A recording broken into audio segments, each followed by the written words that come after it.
The Keeper of the Bees by Jean Stratton-Porter. Read for you by Anne Hancock. Chapter 1. His Own Man. James Lewis MacFarlane. The bearer of this name swung his feet to the floor and sat up suddenly, cupping his big hands over his knees to steady himself.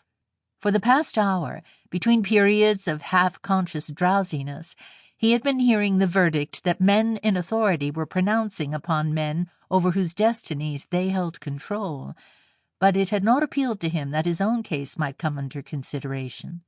That morning he had sat for an hour in the sunshine in front of the huge hospital, where our country is trying to restore men who had been abroad to take their part in the war. Of late he had been realizing that in his fight for health he was waging a losing battle. He had not been able to combat the shrapnel wound in his left breast with the same success with which he had fought the enemy. So he had resolved to test his strength. He had gotten up and started down the road to learn precisely how far his legs would carry him. He had forgotten to reckon on the fact that going down a mountain is much easier than climbing one, so he had gone on until his knees began to waver and he found his strength exhausted.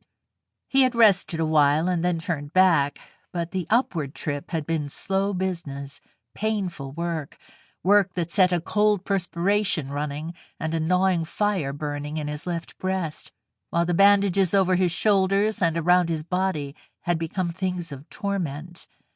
The hot sun of California had beaten down on him until he was panting for breath.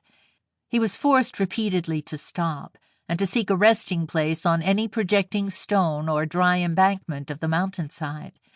His tired eyes were wearied with the panorama of brilliant color that lay stretched everywhere around him. The green of the live oak, the bright holly berries, the pinkish-white urns of the manzanita, the purplish velvet of the pitcher sage, the clotted blue lavender cobwebs of the thistle sage.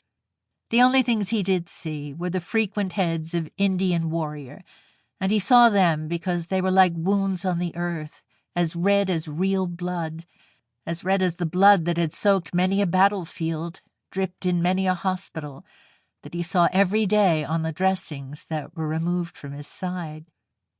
He had seen so much blood that anything that reminded him of it was nauseating, so he turned from the gorgeous flower eagerly painting the mountainside and looked up to the blue of the sky. But looking toward the sky only more clearly defined the rough path he must follow. There came to his mind a passage that he had heard his father. Sample complete. Ready to continue?